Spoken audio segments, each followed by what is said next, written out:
Liz Walker walks out of the restaurant. The door closes behind her. It's cold outside. She feels it all over. Tears stream down her face. She doesn't try to stop them. She just broke up with her boyfriend. His name is Jacob. They were having dinner at this restaurant. Everything was fine. Then he started talking. He spoke quietly and didn't look at her. He said that his parents didn't approve of their relationship. He said that it was too difficult. He said that they should break up. Liz didn't argue. She simply stood up and walked out. Now she stands on the sidewalk, shaking.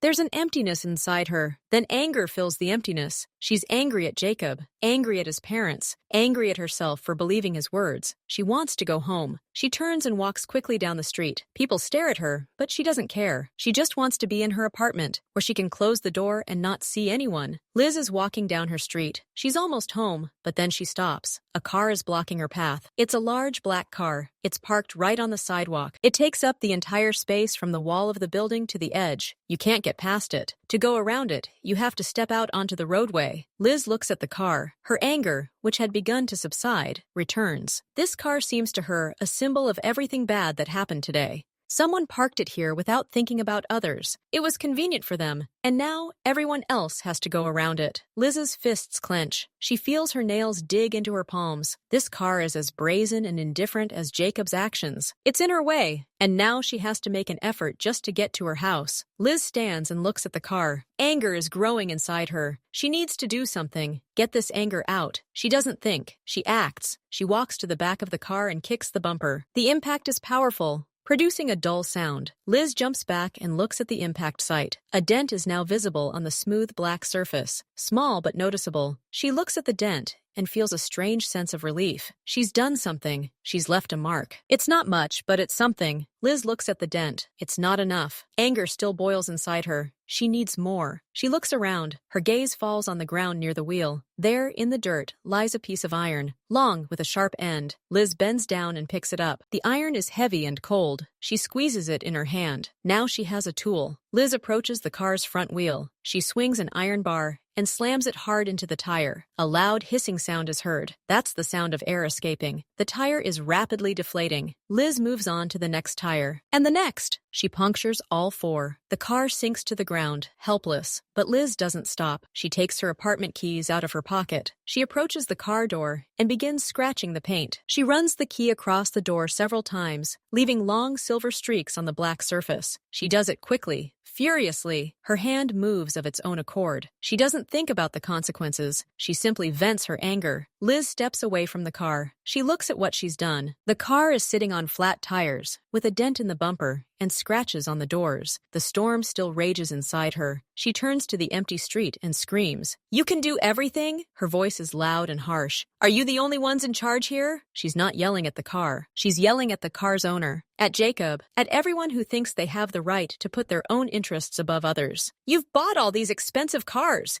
Do you think the rules don't apply to you?" Her scream echoes down the quiet street. Then silence falls. In that silence, Liz suddenly realizes what she's done. Fear comes suddenly. Cold, sticky fear. Liz looks around. The street is empty, but she feels like she's being watched from every window, like someone saw what she did. She throws the iron bar into the bushes. She turns and practically runs toward her house. Her heart is pounding so hard she can hear it in her ears. She runs to her building, quickly opens the door, and runs inside. She climbs the stairs to the second floor. Her hands are shaking so much that she can barely get the key into the lock. Finally, the door opens. Liz rushes into the apartment and slams the door behind her. She leans her back against the door, breathing heavily. She's home. Safe. Liz stands by the door for a few minutes. Then she slowly walks into the bathroom. She turns on the light. She sees her reflection in the mirror. Her face is pale. Her eyes are red from crying. Her mascara is smudged. She looks terrible. She turns on the hot water in the bathtub. While the tub fills, she goes to the kitchen. She puts on the kettle. She pours a cup of herbal tea, the one that always helps her calm down. The kettle boils. Liz pours boiling water into a cup. She returns to the bathroom. The bath water is almost ready. She undresses and climbs into the hot water. The hot water envelops her body. She picks up a cup of tea and takes a small sip. The warm liquid warms her from the inside. Liz closes her eyes. She tries to forget this day, forget Jacob, forget that car, Forget what she did. She lies in the bath and drinks tea. Gradually, the trembling in her body subsides. Her breathing becomes more even. She thinks the worst day is over. She's home, warm, safe. Tomorrow will be different. She'll just get through it. Liz doesn't know her problems are just beginning. She doesn't know that the owner of that car has already discovered the damage. She doesn't know that he has people who know how to find those who harmed him. She simply lies in hot water, drinks herbal tea, and tries to calm down. It's quiet outside. It's quiet in the apartment, but the silence is deceptive. Taeyong Park steps out, followed by two men. They are all dressed in dark suits. It's the same cold night outside, but there are no tears on Taeyong's face. He has a different expression, cold and dissatisfied. The evening had gone badly. He had come here on business. He needed to negotiate with a certain man, Mr. Yoon. They had discussed business. Taeyong had offered his terms, but Mr. Yoon had turned out to be more cunning than Taeyong had thought. He had spotted a weakness in Taeyong's plan and refused to sign the papers. He had smiled politely, but had said a firm no. Now Taeyong will have problems. This deal breakdown means a waste of time. He'll have to look for new options,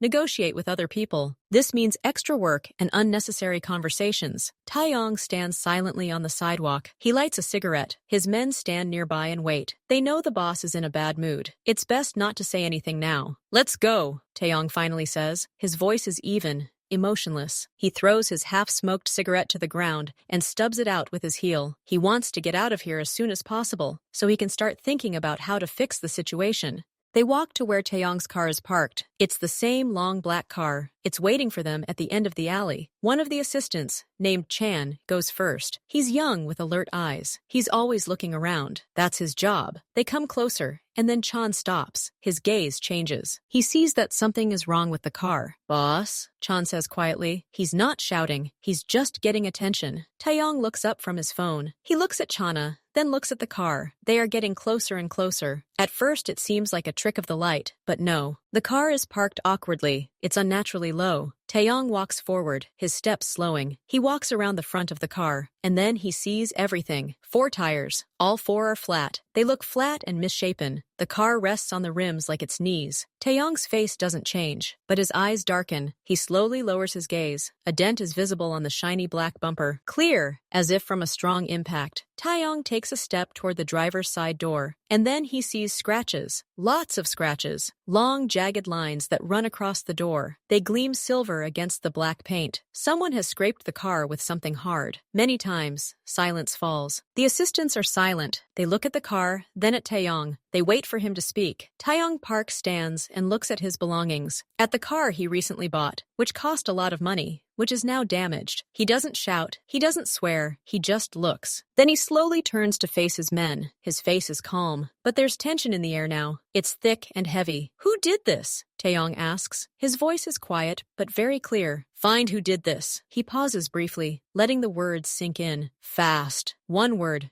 An order. No expectations. Only results. He doesn't ask, "Can you?" He doesn't say, "See what you can do." He says, "Find it." Period. Having said this, Taeyong takes out his phone. He no longer looks at the car. He turns away from the scene of destruction, as if it has already ceased to interest him. His attention is now completely focused on the next step, fixing the problem. The first part of the problem is the car. The second, and most important, is the person who dared to touch it. Taeyong's word is law. As soon as it's spoken, his men spring into action. They don't fuss. They work. Chan immediately takes out his phone and takes a series of photos. A wide shot of the car, a close-up of each wheel, a dent, a scratch. He sends them to the group chat. He picks up the rusty rod from the ground, carefully holding it by the edge with a cloth, and places it in the plastic bag he always keeps in his car. It's evidence. Kim, taller and quieter, is already scanning the street. He looks at the facades of houses, at the corners of buildings. His eyes search for the small black domes or boxes of surveillance cameras.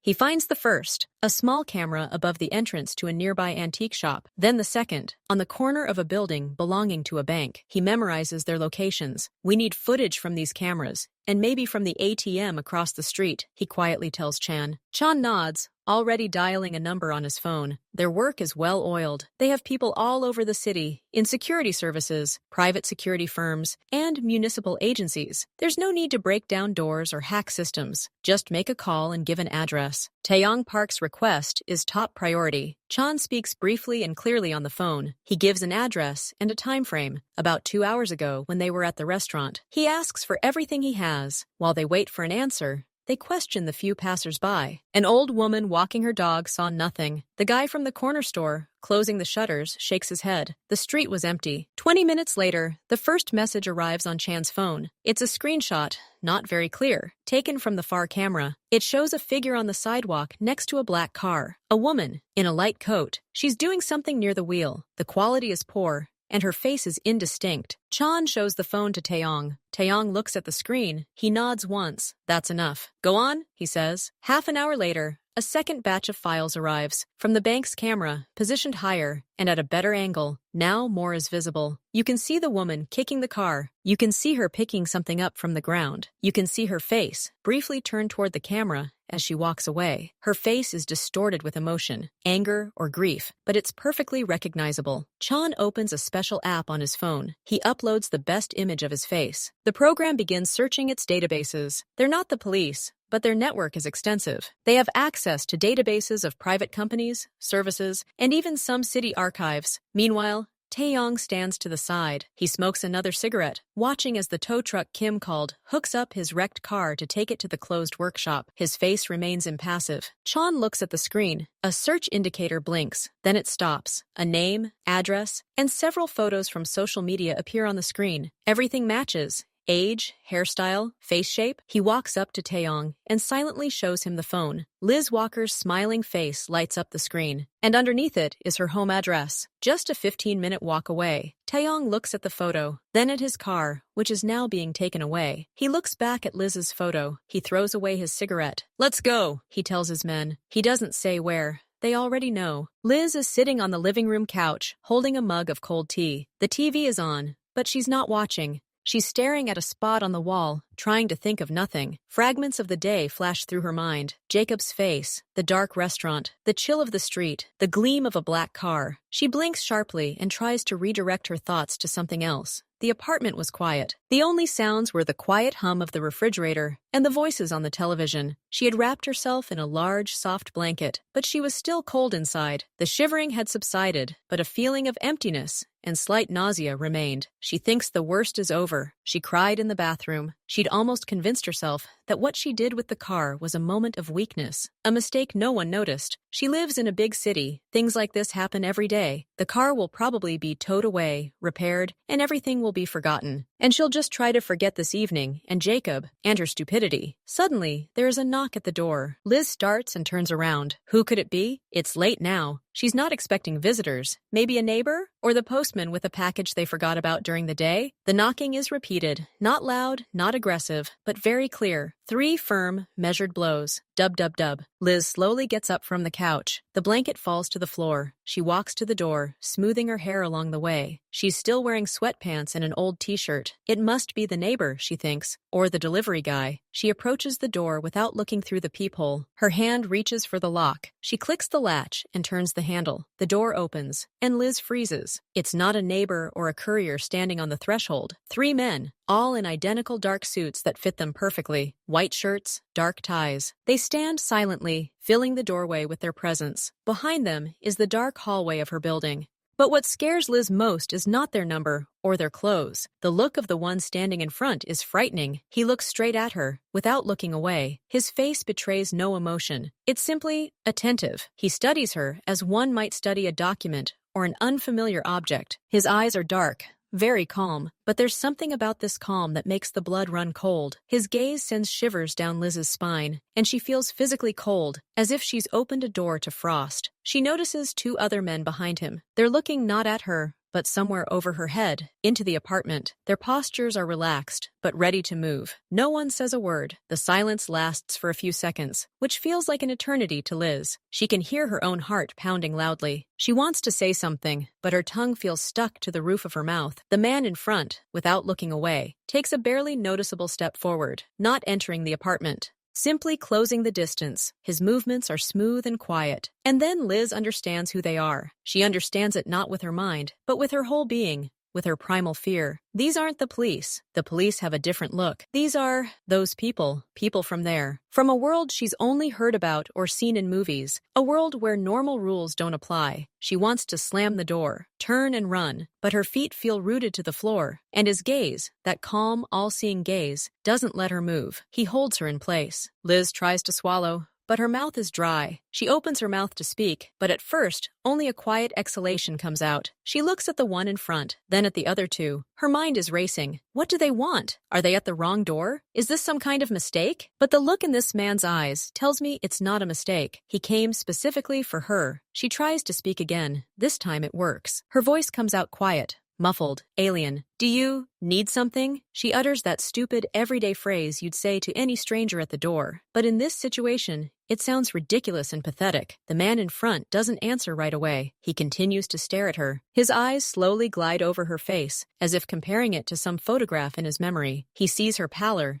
the tear stains under her eyes, her disheveled hair. He sees her fear. Then his gaze wanders briefly. He peers past her, into the apartment. He sees the TV on, a mug on the floor, a soft blanket. He sees an ordinary, slightly run-down apartment of a young woman. Nothing special. He looks back at Liz. Can we come in? He says finally. His voice is quiet, even, unaccented. There's no threat in it, but it's not a request either. It's a calm statement, a statement of what's about to happen. Liz freezes. Go in? To them? To her apartment? No, this is a bad idea. A very bad idea. Every cell in her body screams danger. I don't think this is a good idea, she says, her voice shaking. What do you need? You can say it here. The man tilts his head slightly, as if examining an interesting phenomenon. He doesn't insist. He doesn't try to push in. Okay, he says, just as calmly. Then we can talk here. But it will take time, and I don't think your neighbors should hear this. He pauses, letting her understand the meaning of his words. Neighbors, scandal, attention. Liz glances over her shoulder at her quiet, safe apartment, then back at the three men in the dark hallway. She has no choice. If she slams the door, they'll just break it down, or come back, or do something worse. She takes a step back, her movements hesitant and slow. Okay, she whispers. Come in. The man in front nods once, briefly. He steps through the threshold. The other two follow. They enter her apartment and stand in the hallway, not dispersing into the rooms. They stand quietly, taking up all the space in the small hallway. The one who entered first turns to face Liz. Now they stand face to face in her own home, and that makes it even more terrifying. Her safe place is no longer safe. I'm Taeyong Park, he says simply. He doesn't extend his hand. Liz nods silently. He seems to already know her name. He looks around the hallway, then his gaze falls on her again. Have you had a difficult evening, Miss Walker? He asks. His tone remains even, almost polite. Liz feels her breath catch in her throat. The question seems simple, but she hears something else in it. He knows. He knows about the restaurant, about Jacob, about everything. She tries to collect her thoughts. She needs to be careful. Very careful. Yes, she says quietly. It wasn't the best day. Taeyong Park nods slowly, as if this is exactly the answer he was expecting. I understand, he says. Sometimes bad days make people do rash things. He pauses briefly, looking her straight in the eyes. For example, damaging someone else's property. Silence falls over the room. Liz hears a faucet dripping somewhere in the kitchen. Tick, tick, tick. Her heart stops, then starts beating wildly. He said it, simply and directly. She wants to deny it. She wants to say she doesn't understand what he's talking about, but the words stick in her throat. She sees his gaze. She sees that he already knows everything. Any lie will be useless and will only anger him. She looks down. Her hands start to shake. She clenches them into fists to hide the trembling, but it doesn't help. She begins, and falls silent. What can she say? I'm sorry? That would sound funny. Taeyong Park waits. He doesn't rush her. He simply stands and watches her struggle to find the words. Her pause, her fear, is already part of the answer. Finally, Liz looks up at him.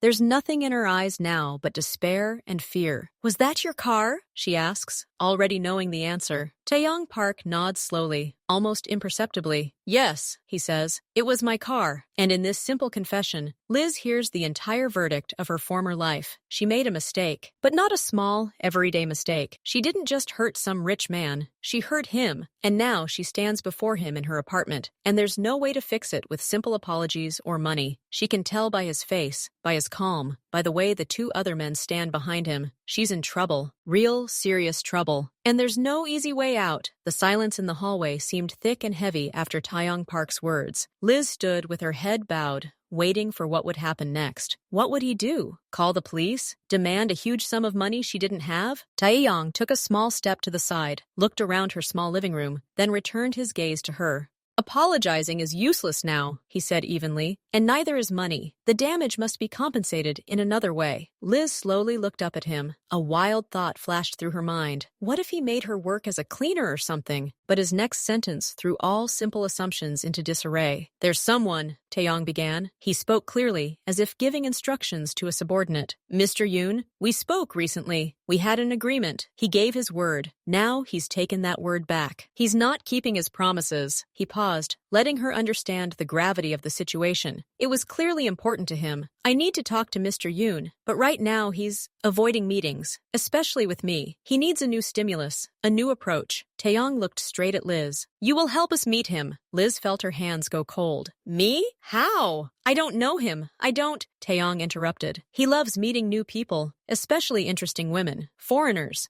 people outside his circle. You'll catch his eye. You can help arrange a meeting, something informal. Liz staggered back as if struck. You want me to meet him? As bait? Taeyong nodded once. Yes, that's right. You'll come to an event. He'll be there. You'll meet him. You'll pique his interest. And you'll arrange a follow-up meeting. We'll talk there. What? What should I tell him? What should I talk about? Liz's voice trembled. More on that later. First, you have to agree. What if I don't agree? Liz asked, already knowing the answer. Taeyong Park showed anything resembling emotion. The corners of his lips lifted briefly, but there was nothing warm about it. It was a cold smirk. He glanced around her apartment, then looked at her pale face. Then we'll find another way to solve my car problem. A legal one. Or not so legal one. Do you have a family, Miss Walker? Parents? Liz felt the ground shift beneath her. She grabbed the edge of the hallway dresser to steady herself. He hadn't threatened her directly, but the message was clear. She had no choice. None. She closed her eyes. Jacob's face, his cold gaze in the restaurant, flashed before her again. And now this man, this impenetrable wall of calm menace. It was as if the whole world had conspired against her. Okay, she whispered, without opening her eyes. I agree. The next day, Chan, the assistant, came to pick Liz up. He took her to a discreet salon in another part of town. The salon was closed to other clients. A woman of about 50, with a perfectly coiffed hairdo, was waiting for her there. Her name was Mrs. Lee. She wasn't smiling. She looked Liz up and down,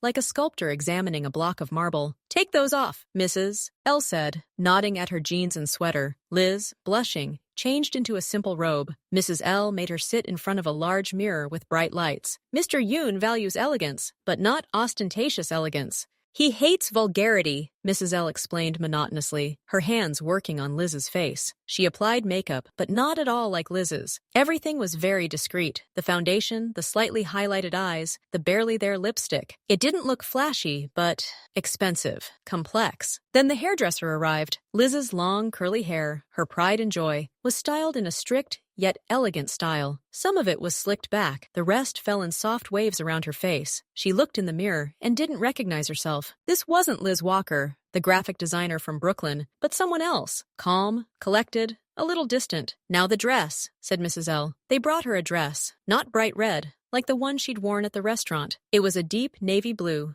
made of heavy silk. It was simple in cut, but it fit her perfectly, accentuating her figure without being too revealing. They gave her low-heeled shoes and a small handbag to go with it. When Liz looked at her reflection, she froze. She looked like a successful, confident woman, one who moved in high-class circles, one who would never allow herself to crash someone else's car out of anger. Now listen, Mrs. L said, sitting her down. Your cover story. You're Lisa Morgan, freelancer, art consultant. You recently arrived from New York, looking for interesting projects in Asia. You're familiar with contemporary art. You can talk about music, books. Avoid personal topics. Don't talk about the past. Your accent is your specialty. It will help you. Chang, who had been watching silently in the corner, handed Liz a thin folder. It contained printed pages, biographies of contemporary Korean artists, names of trendy galleries, a list of conversation topics, and a list of topics to avoid. There were Also, several photographs of Mr. Yoon. He was an older man with intelligent, attentive eyes and a slight smile. In the photo, he looked friendly. Liz knew it was deceptive. You'll meet him at the party at the Hyun Gallery. You'll come alone. Our people will be there, but you won't recognize them. Your task is to get him to ask you out again. Next week, in a more informal situation. Do you understand? Liz nodded, turning the pages. Her fingers left wet marks on the paper. She understood. She had a role to play, the most important role of her life. The price of failure was now known to her. That evening, a black car, not the one she'd damaged, dropped Liz off at the entrance to the Hyun Gallery. The building was modern, made of glass and concrete. Inside, light streamed through the tall windows, and soft music and the hum of voices could be heard. Liz got out of the car. She was wearing the same blue dress and a small bag slung over her shoulder. She took a deep breath. Her legs felt like cotton wool. Her heart was pounding somewhere in her throat. "Good luck, Miss Morgan," Chan said quietly from behind the wheel. There was neither friendliness nor threat in his voice. It was a statement of fact. She went inside. The gallery space was filled with people, men in suits, women in elegant dresses. Everyone held glasses of champagne or wine. Large abstract paintings hung on the walls. In the center stood a strange sculpture made of wire and glass. Liz felt like an outsider, deeply alien. All these people spoke their own, secretive language. They laughed easily, nodded, and exchanged business cards. She stood at the entrance like a ghost. "You're Lisa Morgan, art consultant. You're from New York," she repeated to herself like a mantra. She picked up a glass of water from the table by the entrance. She was afraid of wine, and slowly began to move deeper into the room, pretending to examine the paintings. Her eyes searched the crowd for the face in the photograph. Mr. Yoon. He was nowhere to be seen. Half an hour passed. Liz was beginning to think it was some kind of mistake, that he wouldn't come. She stood in front of the large blue canvas, trying to look thoughtful, when she heard a voice behind her. "An interesting work, isn't it? Reminiscent of early Rothko, but with an Eastern sense of space." Liz turned around. There he stood before her, Mr. Yoon. In person, he seemed taller and more imposing than in the photo. He smiled a polite, interested smile. Liz felt a tight knot form inside her. She forced her lips to stretch into a reciprocal, restrained smile. "You're right," she said, hoping her voice wouldn't shake. "But I think there's more of a nod to traditional Korean calligraphy here, to the dynamic of emptiness and fullness." She uttered this phrase, memorized from Chan's folder. Mr. Yoon's eyebrows rose slightly, and his smile became a little more sincere. "Oh, you know your stuff. A rare quality for a guest from abroad. Allow me to introduce myself, Minho Yoon." "Lisa Morgan," Liz said with a slight nod. "Nice to meet you." That's how their conversation began. Liz said little, mostly listening, nodding, and dropping prepared remarks about art, her impressions of Seoul, and the fascinating blend of tradition and modernity here. She tried to look him in the eye, not intently, but softly, with interest. Inside, she was one big knot of nerves. Mr. Yoon seemed charmed. He asked questions, joked, and talked about his collections. Liz caught herself thinking that he was truly an interesting and intelligent conversationalist, and this thought frightened her even more. The evening dragged on. Liz was already tired from the tension. It was time to take the next step. Her task was to secure an invitation. When the conversation turned again to contemporary sculpture, Liz said cautiously, "You know, I saw photos of some young artists' installations at Incheon Port. They must be stunning from the water. It's a shame it's so hard to get in without seeing them in person." She said this almost in a whisper, as if in passing, looking at her glass.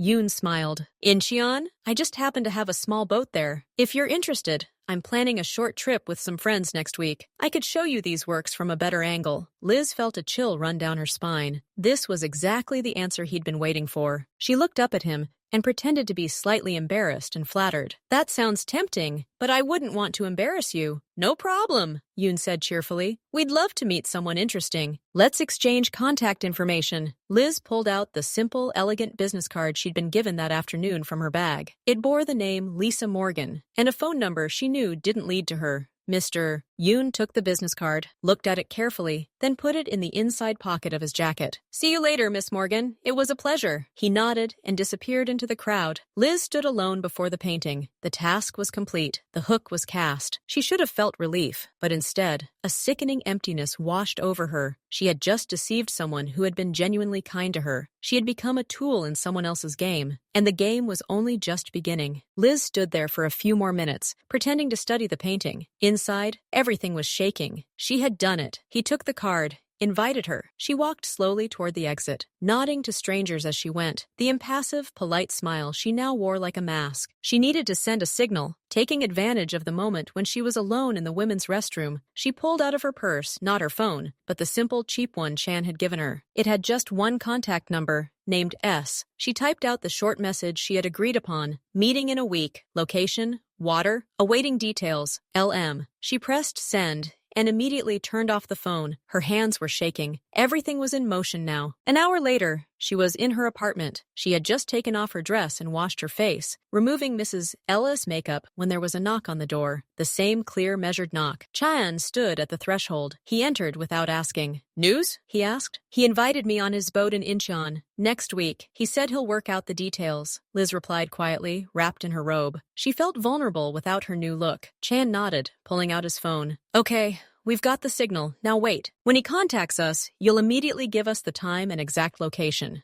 Understood? I get it, Liz said. She wanted to ask what would happen next, what they were going to do on that boat, but she didn't dare. Part of her didn't want to know. Chan looked at her with his appraising gaze. You did well. For now, don't relax. And he left, leaving her alone with a growing sense of unease. The first part was over. The worst, it seemed to her, was yet to come. The next few days dragged on painfully slowly. Liz tried to return to her normal life, work, shopping, but normality eluded her. Every call to her personal phone made her jump. She waited for contact from Mr. Yoon. He wrote 2 days later, a polite message on her work number. He suggested meeting the following Saturday afternoon. The yacht would be waiting at a specific dock at the Incheon Yacht Club. He would send a car. Liz, as ordered, immediately forwarded all the details to Chan. The reply came quickly. Agree. They'll pick you up at 11 a.m. Saturday. Be ready. No more instructions, no more explanations. Just be prepared. These words made it even more terrifying. Lee was with him. This time, her look was different. Lighter,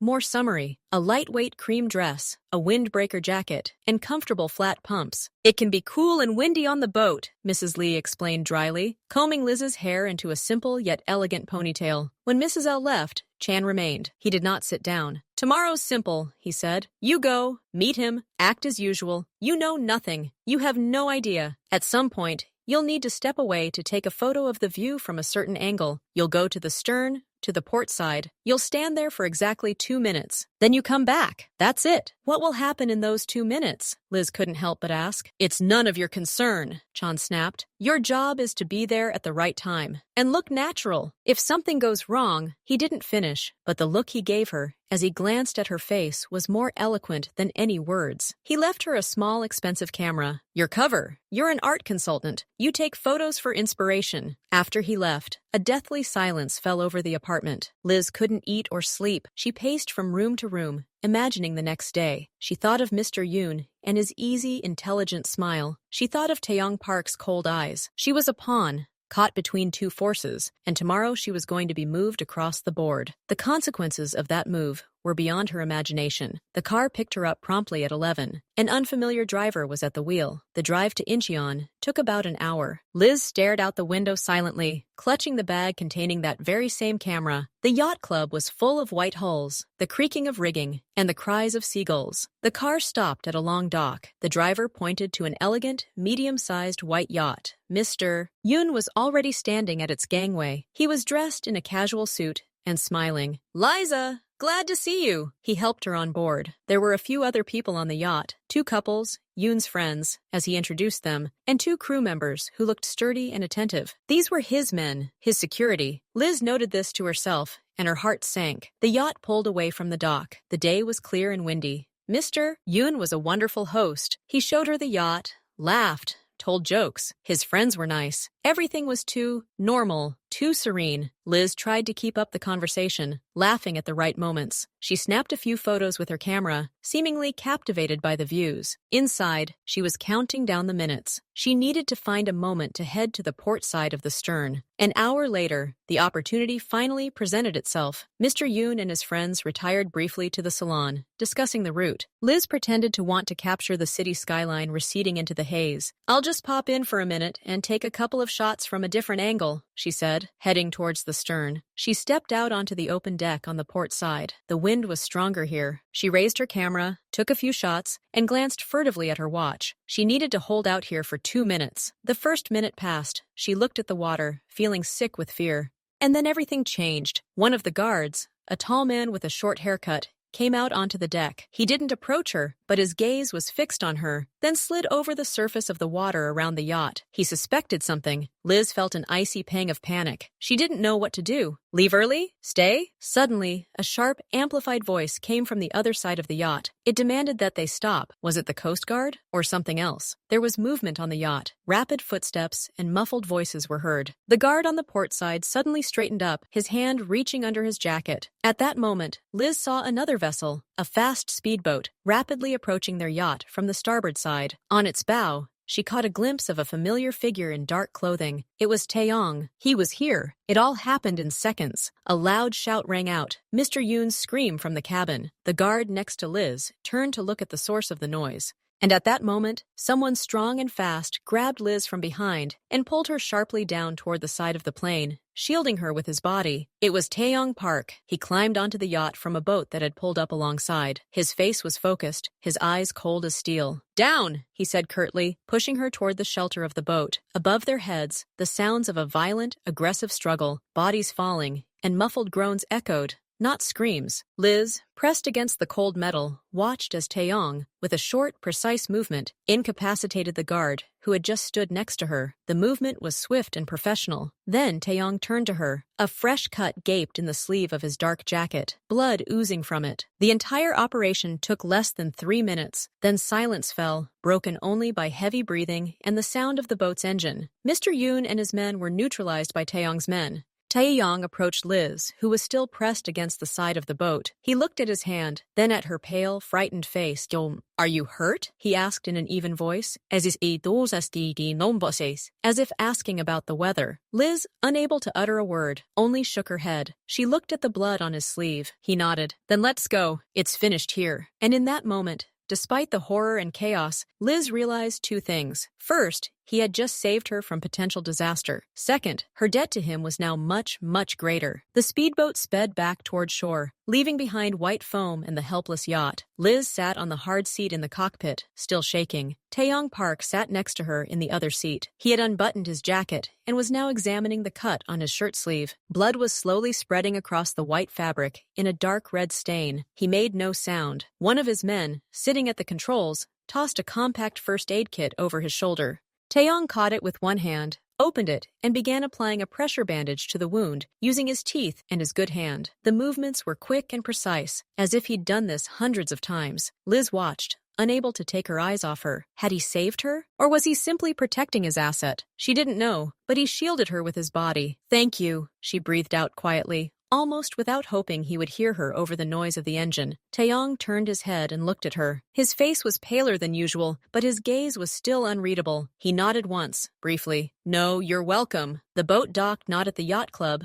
but at another industrial dock, among rusty bulk carriers. A black car was waiting for them there. They climbed in silently. Taeyong gave a curt command to the driver, whom Liz hadn't seen before. They arrived at an ordinary apartment building on the outskirts of the city. They went up to one of the top floors. The apartment was empty, impersonal, like a hotel room. Furniture was minimal, no personal belongings. It was a refuge. As soon as the door closed, Taeyong took off his jacket and sat down on a chair by the kitchen table. He glanced at Liz, who stood frozen in the middle of the living room. "There's a better first aid kit in the bathroom," he said. "Get it." Liz nodded and hurried to carry out the order. She found a large green box with a red cross on it and brought it over. Taeyong had already unbuttoned his cuff and rolled up his bloody shirt sleeve. A shallow but long cut gaped on his forearm. It was clean, as if from a razor blade. "Process it," he ordered, leaning back in his chair. He looked at the ceiling, clearly conserving his strength. Liz, her hands shaking, opened the first aid kit. She found antiseptic, sterile wipes, and a bandage. She'd never done this before. Her movements were hesitant, but she tried to be careful. When she touched the antiseptic swab to the wound, the muscles in his arm tensed, but he didn't even flinch. She blotted the blood, applied a bandage, and wrapped it in a bandage. When she finished, he looked down at his bandaged hand, then at her. Your debt to me is now greater, he said, in the same even, emotionless tone as at their first meeting. Liz lowered her hands. She knew how it would sound. I understand. You saved me. I protected my investment, he corrected coldly. You cost me time, resources, and now this scratch. Your old car debt is wiped clean, but a new one has appeared, and it's much more serious. He stood up, swaying slightly, but quickly regained his balance. You'll stay here today. Tomorrow, Chan will bring you your things from your apartment. You'll move in here temporarily, until you figure out how to pay for it. The next morning, Chan did indeed bring a bag containing her clothes and laptop. He also brought groceries. Life in the empty apartment was subject to new unspoken rules. Liz wasn't a prisoner. The door wasn't locked, but she knew she was being watched, and she knew running away would only make things worse. Her duty hung heavy over her. Taeyong showed up once a day, usually in the evening. He'd check on his arm, Liz changed the bandages, and occasionally ask short, matter-of-fact questions. No heart-to-heart talk, no explanations. He'd started giving her small, non-violent tasks: translate a short text from English to Korean, sort through photos from an event,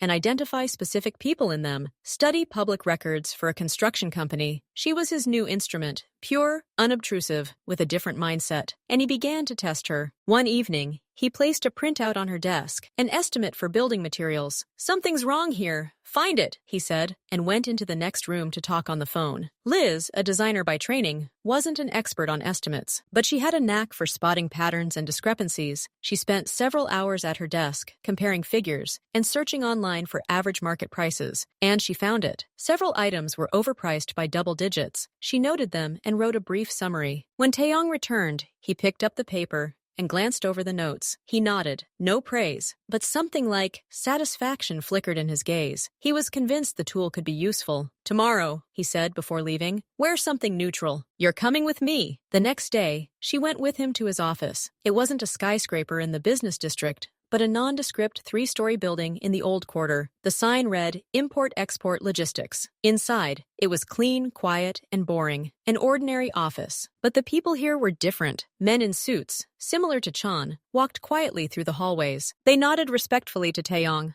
calling him boss, and cast quick, appraising glances at Liz. She felt like an outsider, but in a different way now. Not like a victim, but like a newcomer. Taeyong led her into a small office with a computer. There's information on our partners here. Study it. Compile short profiles. Pay particular attention to their weaknesses, hobbies, families, anything that's publicly available. It was a different kind of work, not physical, but intellectual. Work based on trust. He gave her access to information. Small, but still. Liz immersed herself in her work. It distracted her from the constant fear. She studied biographies, social media, and press publications. She saw Taeyong's world from the inside, a world of business arrangements that weren't just on paper, a world of quiet influence and complex connections. One day, as she was leaving his office, she happened to see him at the other end of the hallway. He was talking to a woman, tall, beautiful, in an impeccable business suit. She spoke to him as an equal, smiling. Taeyong listened and nodded. Liz saw the woman place her hand on his forearm, where the bandage was hidden under the sleeve of his jacket. The gesture was light, almost friendly, but there was an intimacy to it. Taeyong didn't pull away. Liz quickly turned away and walked back to her office. She felt an inexplicable pang of jealousy? No, it couldn't be. More like the realization of how little she knew about him. He had a whole life she had no idea about. A life in which she was merely a temporary and insignificant detail. That evening, when he picked her up to take her back to the safe house, she asked, looking out the window, "Who was that woman? In the hallway during the day?" He briefly looked away from the road and at her. "A partner. In one of the businesses. She seems to have known you for a long time." "Yes," he answered briefly, and did not pursue the topic further. The silence in the car was different, not as tense as before, but more complicated. Between them now lay more than just a dent in the car and a debt. There was their shared work. There was that strange scene on the yacht, and now the knowledge that he had his own life, separate from hers. When they arrived, he suddenly said as he was getting out of the car, "Your work. It's good. You learn quickly." It was the first half praise she'd received in a long time. Liz nodded. unsure of what to say. There's a new challenge tomorrow, he added as he walked. Be prepared. The door to his world, which she'd barged into with anger and keys, was now ajar, and Liz, to her horror, realized she didn't want to slam it shut. She'd become curious, and that was the most dangerous thing of all. Liz's work was no longer a punishment. It had become routine. Every morning, she arrived at the impersonal import-export office. Her small office now felt lived in. A laptop, notepads, a coffee cup. She compiled dossiers, analyzed the financial reports of partner companies, and looked for pressure points and weaknesses. She was good at it. Her designer's eye, accustomed to seeing imbalance in structure, found discrepancies where others saw only numbers. Taeyong began to consult with her. Not on everything, of course, but before certain meetings, he would walk into her office, place a folder in front of her, and ask, "What do you see?" She would speak. Sometimes her observations would force him to silently reconsider his approach. Physically, she was free. She could leave the office at the end of the day, go to her old apartment to get her things, or just take a walk. But she didn't. Duty was only part of the reason. The other part was interest, the thrill of this strange, shadowy job. And Taeyong himself. One late evening, they were alone in the office. He was working in his study. She was finishing a report. He came out, saw a light shining from under her door, knocked, and walked in. "Why are you still here?" he asked, leaning against the doorframe. "Why you?" she retorted, without looking up from the screen. The corner of his mouth twitched, almost a smile. "Habit. Let me finish, I'll take you. It's already dark outside." An awkward silence fell over the car as they drove. Not hostile, but somehow tense. Liz looked at his profile, illuminated by the neon lights of the streets. "What happened to that man? To Yoon?" she asked finally. She dreaded this question, but she couldn't keep it to herself any longer. Taeyong didn't answer right away. "We agreed. He now understands the value of his promises. And that's it? After everything that happened? In our world, Liz, you don't always have to break things to fix them.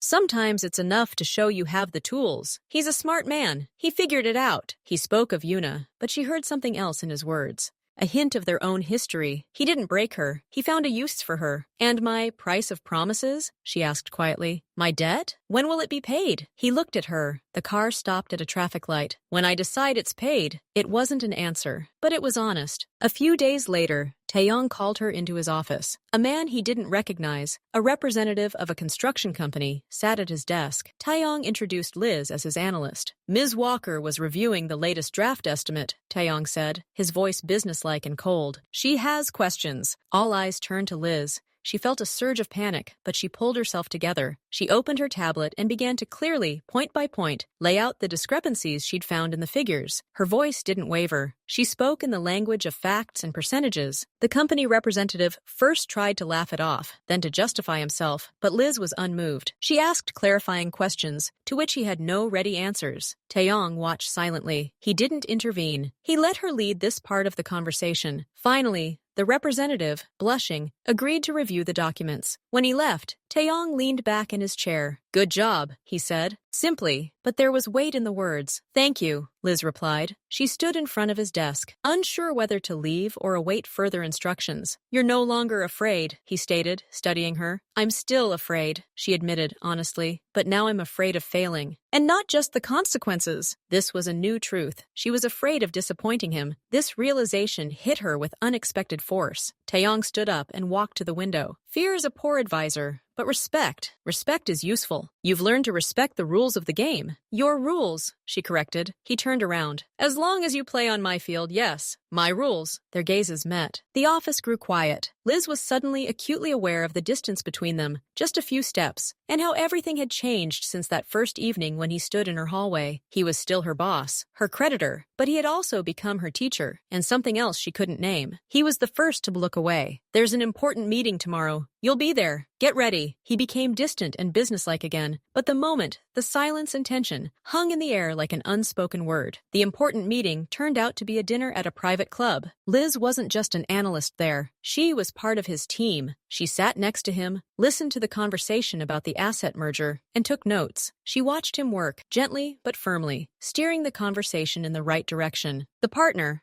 an older man with graying temples, looked carefully at Liz, then at Taeyong. "Your new protege, Taeyong Si, smart girl. A fresh perspective. Taeyong merely nodded politely, without commenting, but Liz caught his quick glance. There was something protective about it. Or possessive? She wasn't sure. After dinner, as they were walking to the car, he suddenly said, "You did well. You fit in." "I never thought I'd hear you say that," Liz said. A light, almost humorous note in her voice. He stopped and looked at her. The streetlight illuminated his face, sharpening his cheekbones and hiding his eyes in shadow. "I didn't think so either," he admitted. His voice had lost its usual steel. For a moment, it sounded simply tired. At that moment, the same woman Liz had seen in the office emerged from the shadows at the club entrance. Beautiful, confident. She smiled at Taeyong with a warm, intimate smile. "Taeyong, I thought you'd already left. We need to discuss the details of tomorrow's contract. Is everything all right?" Her gaze slid over Liz, polite but assessing. "It's fine, sorry," Taeyong replied, his voice becoming even and businesslike again. "At the office tomorrow. Ms. Walker, this is Ms. Kim, our lawyer." Liz nodded, feeling a tightness in her stomach. Ms. Kim, sorry, had clearly been a part of his world for a long time. She touched his arm when she spoke. He didn't pull away. "Let's go," Taeyong said to Liz, nodding toward the car. "Chan will drive you." He stayed with her, with sorry. In the car, Liz looked out the dark window, but she saw not the streets, but the two of them under the streetlight. A light touch. Trust in the voice. Chan, usually silent, suddenly said without turning around, "Don't worry about it. Ms. Kim and the boss. That's an old story. Business. And personal. But this is his world. You're not part of it. You're a temporary asset." His words were harsh and honest. He saw her mood and decided to nip any possible illusions in the bud. "I know," Liz said quietly, and she knew. She was his find. A tool that had proven handy, nothing more. But when she closed her eyes that night in her lonely apartment sanctuary, she thought not of duty or fear. She thought of the moment in his office, of the way he said, "I wasn't thinking either," and of the way his voice broke for a second, with a weariness he never showed to anyone. She crossed the line, out of her world into his, and out of fear, into something much more dangerous, into interest, and perhaps into something else. And it was too late to retreat. A week passed after the dinner at the club. Liz tried not to think about Ms. Kim. Sorry. She threw herself into her work with renewed vigor,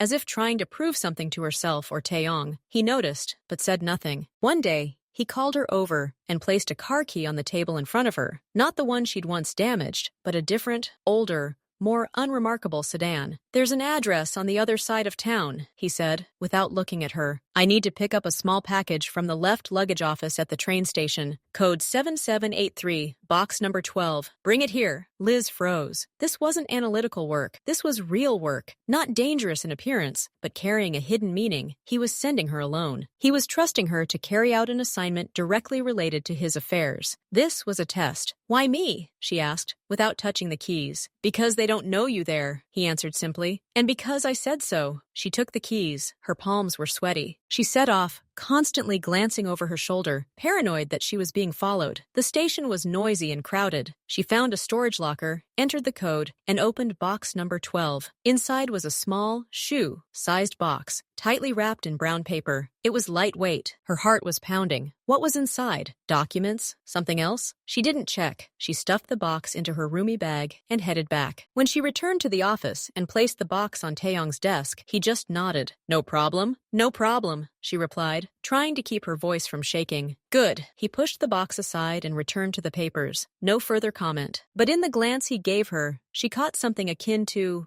approval. He'd entrusted her with something important, and she'd handled it. This small episode changed the balance between them. She was no longer just a found tool. She became someone who could be entrusted with a task. That evening, Taeyong stayed at the office unusually late. Liz, too, was poring over her report. When she was finally about to leave, Chan walked into her office. His face was tense. "The boss wants you to come in his office." Liz felt a chill of anxiety. She approached Taeyong's office. The door was ajar. She knocked and entered. Taeyong sat at his desk, but he wasn't working. He leaned back in his chair, staring into space. A nearly full glass of dark liquid sat in front of him. Next to it, a nearly empty bottle of whiskey. He rarely drank, and certainly not alone in the office. "Close the door," he said quietly, without looking at her. Liz closed the door. The room smelled of alcohol and fatigue. "Sit down." He nodded towards the chair opposite. She sat, waiting silently. He remained silent for another minute, then ran his hand over his face. It was a gesture of helplessness she had never seen from him. "We had a meeting today," he began, looking away from her. "An old partner. We started together. He's in the hospital now. The doctors say his days are numbered. His voice was even, but there was a crack in it. He took a sip from his glass. He told me, Taeyong, we didn't build all this just to end up alone in an empty office with a bottle. And I'm sitting here, alone, with a bottle. Liz didn't know what to say. She'd only seen him as strong,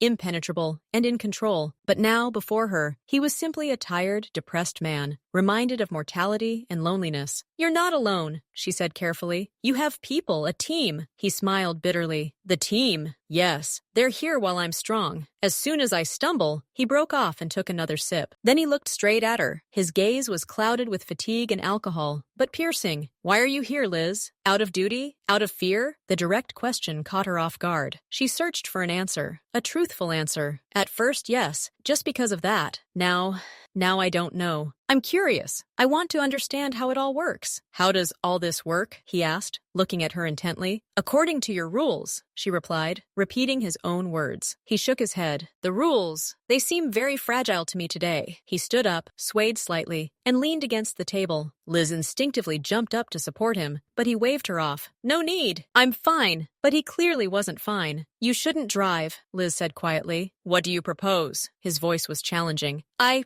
can call a taxi, or walk you there. She said it almost without thinking. He looked at her with a long, heavy gaze. See her off. Where? To my empty house? If necessary. He chuckled again, but this time without malice. You're weird. You should hate me. Afraid of me, and you're offering to walk me home. I'm not suggesting anything. I'm just saying that you shouldn't go alone. Finally, she called a taxi. He didn't argue. They silently descended and climbed into the back seat. He gave the address, an upscale hillside neighborhood on the outskirts of the city. He remained silent on the way, looking out the window. When the car stopped in front of a large, modern, but dark house, he didn't get out right away. You were right that time on the sidewalk, he said suddenly, without looking at her. About impudence. About people who only think about themselves. Sometimes I'm like that myself. He opened the door and walked out without saying goodbye. Liz watched as he staggered slightly to the front door, inserted the key, and disappeared inside. The light in the second-floor window came on a minute later. Where to go? Asked the taxi driver. Liz gave him the address of her safe-house apartment. The whole way, she thought about what she'd just seen. She'd seen the chink in his armor. She'd seen his vulnerability, and that changed everything. She could no longer see him as just a threat or a cold boss. He'd become a man, with his own weaknesses, pain, and loneliness, and this was the most dangerous thing that had happened to her since that fateful evening, because now her feelings for him were no longer simple. A shadow of understanding had appeared in them, and perhaps something more. The next morning, Taeyong arrived at the office as if nothing had happened. His suit was impeccable, his gaze cool and collected, no trace of yesterday's weakness. He called Liz over to discuss a new project. His tone was dry and businesslike, but throughout the day, Liz caught his gaze several times. It wasn't his usual self. There was a new, awkward attentiveness about him, as if he too remembered the previous evening and now didn't know how to act. He'd shown her his weakness, and it had upset the usual order of things. At the end of the day, when she was about to leave, he stopped her at the door. Last night, he began, and then faltered, which was thinkable for him. I was out of shape. Forget about it. I already forgot, she lied, looking him straight in the eyes. He realized she was lying, and something like gratitude flickered in his eyes. He nodded. Okay, tomorrow will be a normal day. But nothing normal could be anymore. An invisible line had been drawn between them, a line they had both crossed. He, by showing his vulnerability, she, by seeing it and not turning away. Now they were bound not only by duty and business, they were bound by knowledge. Knowledge that behind the mask of the impenetrable boss lurked a man, and behind the mask of the terrified victim lurked a woman capable of compassion and whose loyalty could not be bought with fear alone. Liz walked home, knowing she was standing on the edge. One more step and she would fall into a feeling that had no right to exist here. But she couldn't retreat either. The path back was completely lost the moment she picked up that rusty iron bar. Now all she could do was move forward, not knowing where it would lead her.